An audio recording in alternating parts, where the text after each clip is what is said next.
नमस्कार मित्रों, मैं Truvina Yadav, assistant professor political science.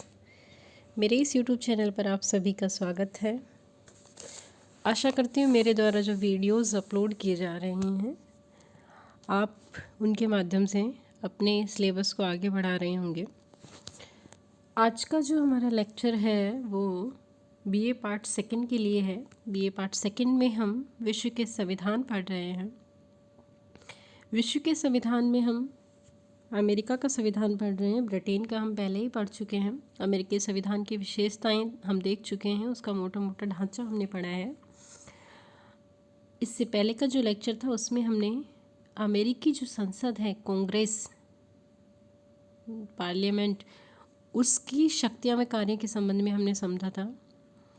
आज का जो हमारा लेक्चर है वो सीनेट के संबंध में है।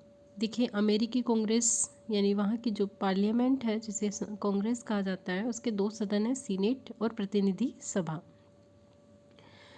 सीनेट आज का जो लेक्चर है उसमें हम सीनेट के संगठन और उसकी कार्य व शक्तियों के संबंध में पढ़ेंगे। संगठन यानी उसमें कितने सदस्य होते हैं, उनकी योग्यताएं क्या होती हैं, चुनाव कैसे होता है, अवधि, गणपूर्ति इत्यादि के संबंध में हम देखेंगे। और शक्तियाँ यानी वो क्या क्या कार्य करती है।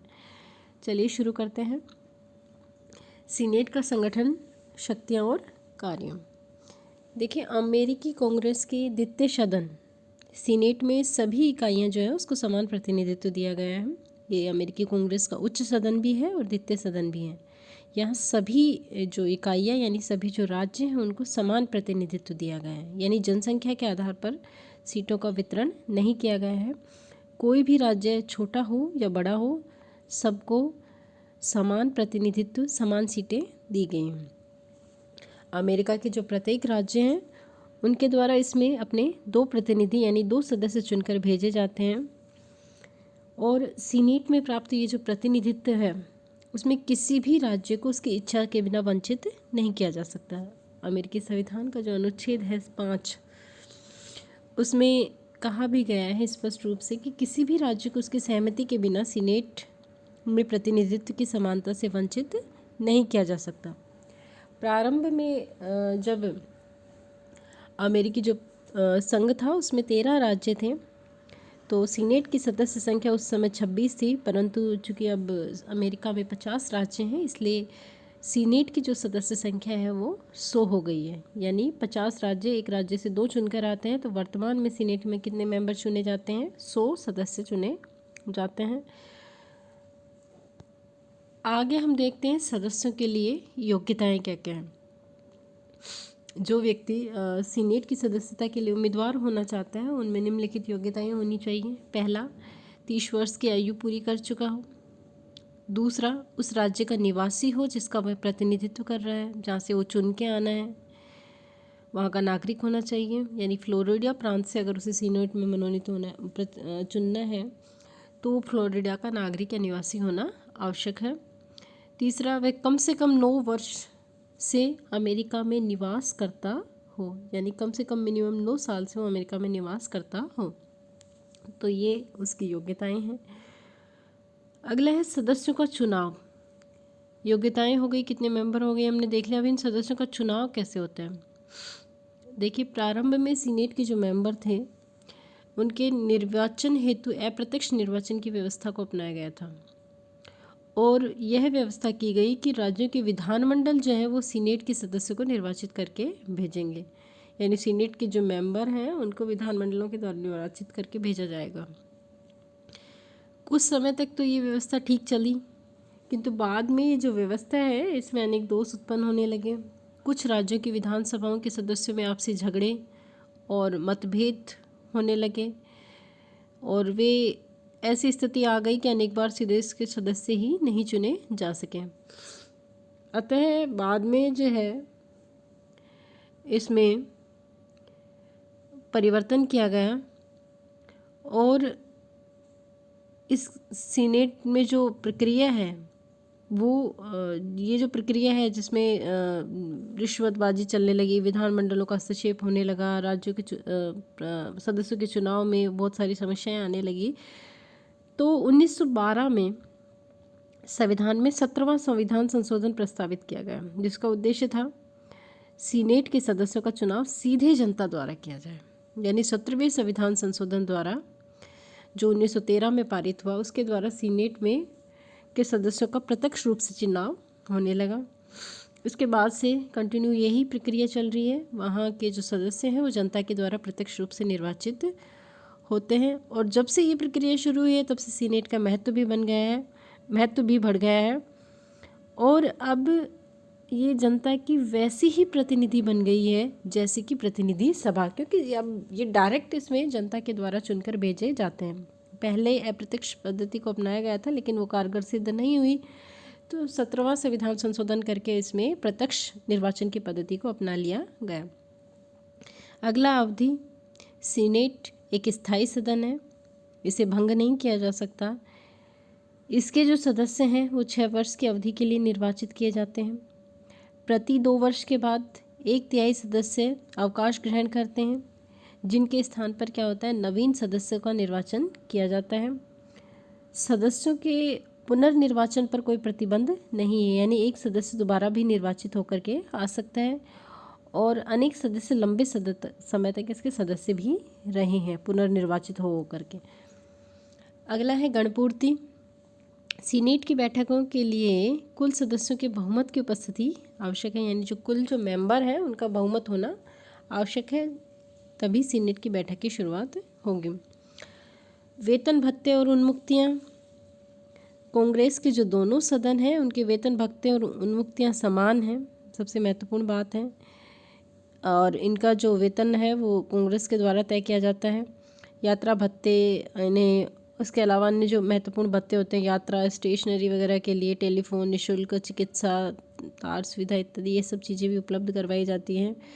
सदस्य जो है उनको भाषण की स्वतंत्रता भी प्राप्त है और सदन में दिए गए उनके भाषण के आधार पर उनके विरुद्ध किसी भी प्रकार की कानूनी कार्रवाई नहीं चलाई जा सकती है। नेक्स्ट है अधिवेशन। सीनेट के जो कांग्रेस है, कांग्रेस के दोनों ही सदनों का अधिवेशन उस समय चलता है जब तक दोनों सदनों के स्थगन अथवा समाप्ति का कोई प्रस्ताव पारित न हो। और यदि स्थगन की तिथि पर दोनों ही सदनों में मतभेद उत्पन्न हो जाए तो राष्ट्रपति इसकी तिथि निश्चित करता है। इनका जो अधिवेशन है वो 3 जनवरी से शुरू होता है। लगभग 3 जनवरी की जो तारीख है उससे इनके अधिवेशनों की शुरुआत होती है और तब तक चलता रहता है जब तक कि दोनों ही सदन सहमत होकर इसके स्थगन की कोई तिथि पारित ना कर दे। और तिथि को लेकर यदि दोनों में मतभेद है तो ऐसी स्थिति में राष्ट्रपति तिथि का निश्चय करता है। किंतु युद्ध अथवा संकट की स्थिति में अधिक समय तक भी ये अधिवेशन चलाया जा सकता है और राष्ट्रपति को ये अधिकार है कि वो विशेष परिस्थिति में विशेष अधिवेशन भी आमंत्रित कर सकता है। नेक्स्ट है सभापति तथा अन्य पदाधिकारी। अमेरिका का उपराष्ट्रपति सीनेट का पदेन सभापति होता है। उपराष्ट्रपति सीनेट का सदस्य नहीं होता है और प्रतिनिधि सभा के अध्यक्ष की तुलना में उसके द्वारा सीनेट की कार्यवाही का संचालन लगभग पूर्ण निष्पक्षता से साथ किया जाता है। वह मतदान में भाग नहीं लेता है। पक्ष विपक्ष के बराबर मत आने पर यानी टाई पड़ने की स्थिति में अपने मतदान का प्रयोग कर सकता है। सीनेट की कार्यवाही सुनिश्चित नियम और सीनेट के सदस्य अमेरिकी राजनीति के जो वरिष्ठ सदस्य होते हैं, इसलिए ऐसे अवसर सामान्यतः नहीं आते। सभापति को व्यवस्था स्थापित करने के लिए अपनी शक्तियों का प्रयोग करना पड़े, ऐसी स्थिति अभी तक तो नहीं आई है वहाँ पर। आगे है सीनेट को अपना एक समसामयिक उपाध्यक्ष भी समसामयिक अध्यक्ष भी चुनने का अधिकार होता है। बहुमत दल का मनोनीत सदस्य होता है ये। सीनेट के सभापति और उपसभापति की अनुपस्थिति में वह सदन की बैठकों का अध्यक्षता करता है। सामयिक जो अध्यक्ष होता है वह सदन का सदस्य होने के नाते उस सदन की कार्यवाही में भाग लेने और मत देने का भी उसको अधिकार प्राप्त होता है। यानी दोनों जब अनुपस्थित हो ऐसी स्थिति में जो सामयिक अध्यक्ष चुना जाता है उसे सदन की बैठकों की कार्यवाहियों का संचालन करने का अधिकार होता है। अब है फिलिबस्टर। ये फिलिबस्टर सीनेट की कार्यवाही की एक विशेष स्थिति है, विशेष बात है, जिसे लोग अक्सर इसे सीनेट का दोष भी कह सकते हैं। ये है कि सीनेट के सदस्यों को मनचाहे समय तक बोलने की स्वतंत्रता प्राप्त है। यदि वाद विवाद प्रारंभ होने के पूर्व ही विचार व्यक्त करने पर समय के प्रतिबंध के रूप में समझौता न हो जाए तो सदस्यों के ऊपर समय का कोई प्रतिबंध नहीं होता। केवल इतना प्रतिबंध होता है कि कोई सदस्य एक दिन में एक ही विषय पर 2 से अधिक बार नहीं बोल सकता, लेकिन संशोधनों पर बोलने में यह भी प्रतिबंध नहीं होता। यानी फिलिबस्टर जो है वो सीनेट की कार्यवाही का एक दोष माना जाता है, जिसके अंतर्गत सीनेट के जो मेंबर हैं उनको मनचाहे टाइम तक बोलने का अधिकार होता है, स्वतंत्रता होती है। अगर कार्यवाही शुरू होने से पहले ही टाइमिंग के संबंध में यदि कोई समझौता हो जाए तो फिर भी उस निश्चित समय के लिए उसे बोलना होता है, लेकिन यदि समझौता नहीं होता है तो वो लंबे समय तक बोल सकता है एक ही टॉपिक के ऊपर। ठीक है, ये सीनेट की एक वो मानी जाती है। छोटा सवाल इस पर पूछा जा सकता है, बड़े की तो कोई वो नहीं है। अगला है सीनेट। ये तो हमने सीनेट के संगठन के संबंध में समझा। नेक्स्ट है सीनेट की शक्तियाँ और कार्य। फिलाडेल्फिया सम्मेलन के जो सदस्य हैं उनके द्वारा अमेरिकी संविधान का निर्माण करने में शक्ति विभाजन के साथ साथ नियंत्रण व संतुलन के सिद्धांत को भी अपनाया गया। उनका विचार था कि राष्ट्रपति और प्रतिनिधि सभा दोनों पर ही अंकुश रखा जाए। दोनों ही ऐसी संस्थाएं हैं जो नियंत्रण में हो और संतुलित होकर अपने कार्य को कर सके, ताकि दोनों में किसी भी प्रकार की कोई निरंकुशता की प्रवृत्ति डेवलप ना हो सके। तो सीनेट की शक्तियाँ और कार्य देखते हैं। सबसे महत्वपूर्ण पहली शक्ति है कानून निर्माण संबंधी शक्तियाँ। सीनेट अमेरिकी कांग्रेस का द्वितीय सदन है। सामान्यतः वर्तमान समय में प्रजातांत्रिक जो देश हैं वहाँ पर व्यवस्थापिका के जो द्वितीय सदन होते हैं उनको कानून निर्माण के संबंध में बहुत ही गौण स्थिति प्राप्त होती है, लेकिन यूएस अमेरिकी सीनेट के संबंध में ऐसी स्थिति नहीं है। सीनेट की कानून निर्माण की शक्तियाँ को हम उस अलग अलग विधेयकों के संबंध में देख सकते हैं। साधारण विधेयक, संवैधानिक विधेयक, वित्त विधेयक के संबंध में पृथक पृथक रूप से देखिए। साधारण विधेयक के संबंध में सीनेट को प्रतिनिधि सभा के बिल्कुल समान शक्तियाँ प्राप्त हैं। साधारण विधेयक दोनों में से किसी भी सदन में प्रस्तावित किए जा सकते हैं और तब तक पारित नहीं समझे जाते जब तक दोनों सदन उन्हें स्वीकार ना कर ले। संवैधानिक विधेयकों के संबंध में भी स्थिति पूर्णतः समान है। संविधान में संशोधन विधेयक दोनों में से किसी भी सदन में लाए जा सकते हैं। ऐसा दोनों वो संशोधन विधेयक जो है तब तक पारित नहीं समझा जाएगा जब तक दोनों ही सदन अपने अपने 2/3 बहुमत से उसको पारित ना कर दें। यानी साधारण विधेयक और संविधान संशोधन विधेयक के संबंध में सीनेट को प्रतिनिधि सभा के समान ही शक्तियाँ प्राप्त हैं। वित्तीय विधेयक के संबंध में प्रतिनिधि सभा को उच्च स्थिति प्राप्त है। संविधान के अनुसार वित्तीय विधेयक जो है वो प्रतिनिधि सभा में ही प्रस्तुत किए जा सकते हैं, सीनेट में नहीं, पहली बात। दूसरा, संविधान ये भी कहता है कि वित्तीय विधेयकों में अन्य विधेयकों की भांति सीनेट संशोधन तो कर सकती है, लेकिन उन्हें स्वीकार या अस्वीकार करना प्रतिनिधि सभा पर निर्भर करता है। और वित्तीय विधेयक तभी पारित समझा जाएगा जब दोनों सदन उसे स्वीकृति प्रदान कर दें। तो ये वित्तीय विधेयक के संबंध में उसकी शक्ति है। नेक्स्ट, कार्यपालिका संबंधी शक्तियाँ। सीनेट को न केवल व्यवस्थापन के संबंध में वरन प्रशासनिक और क्षेत्र में भी महत्वपूर्ण शक्तियाँ प्राप्त हैं। प्रशासनिक क्षेत्र में उसकी शक्तियाँ प्रतिनिधि सभा की तुलना में थोड़ी अधिक हैं। चलिए इनको 3 भागों में हम बांट के देखते हैं। पहला है नियुक्तियाँ जो है उनके पुष्टिकरण के संबंध में। नियुक्तियों के पुष्टिकरण के संबंध में कैसे? राष्ट्रपति के द्वारा जो नियुक्तियाँ की जाती हैं वो तभी वैध मानी जाती हैं जब सीनेट द्वारा अपने साधारण बहुमत से उनको स्वीकृति प्रदान कर दी जाए। राष्ट्रपति 2 प्रकार की नियुक्तियाँ कर सकता है। पहली वे जो सारे राष्ट्र से संबंधित होती हैं, जैसे कि राजदूत, मंत्रिमंडल के सदस्य, सुप्रीम कोर्ट के न्यायाधीश, उच्च सैन्य अधिकारी इत्यादि। और दूसरी वे नियुक्तियाँ जो संघीय अधिकारियों की होती हैं, जो किसी राज्य में की जाती हैं, जैसे संघीय जिला न्यायाधीश, पोस्ट मास्टरों के संबंध में जिला न्यायवादी वगैरह, मार्शल इत्यादि की नियुक्तियाँ। तो ये नियुक्तियाँ तभी वैध मानी जा सकती हैं जब सीनेट उन्हें स्वीकृति प्रदान कर दे सामान्य बहुमत से। ठीक है, तो ये है। दूसरा है कि दूसरे क्षेत्र में भी सीनेट की जो शक्ति है वो प्रतिनिधि सभा से थोड़ी अधिक है। कैसे? राष्ट्रपति के द्वारा जो भी संधियां में समझौते किए जाते हैं विभिन्न देशों से, विदेशों के साथ जो संधि समझौते किए जाते हैं वो तब तक लागू नहीं हो सकते जब तक सीनेट उन्हें 2/3 बहुमत से स्वीकार ना कर ले। ये सीनेट की बहुत ही अधिक महत्वपूर्ण शक्ति है और इस शक्ति के आधार पर सीनेट जो है वैदेशिक संबंधों के संचालन में राष्ट्रपति की एक महत्वपूर्ण भागीदार बन गई है। तीसरी है युद्ध की घोषणा के संबंध में। संविधान के अनुसार युद्ध की जो घोषणा है वो कांग्रेस के द्वारा ही की जा सकती है।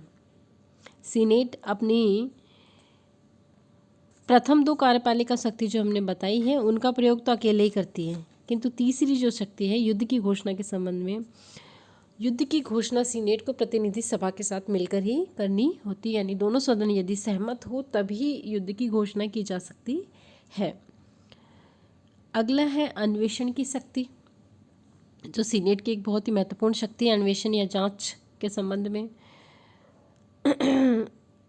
सीनेट ने अपनी शक्ति के आधार पर अनेक प्रशासनिक विभागों के कार्यों की व्यापक जांच की है और सीनेट के इन अन्वेषणों को इस आधार पर भी उचित ठहराया जा सकता है कि शक्ति विभाजन के सिद्धांत पर आधारित संवैधानिक जो व्यवस्था है उसमें प्रशासनिक भ्रष्टाचारों को प्रकाश में लाने का यही एकमात्र साधन है।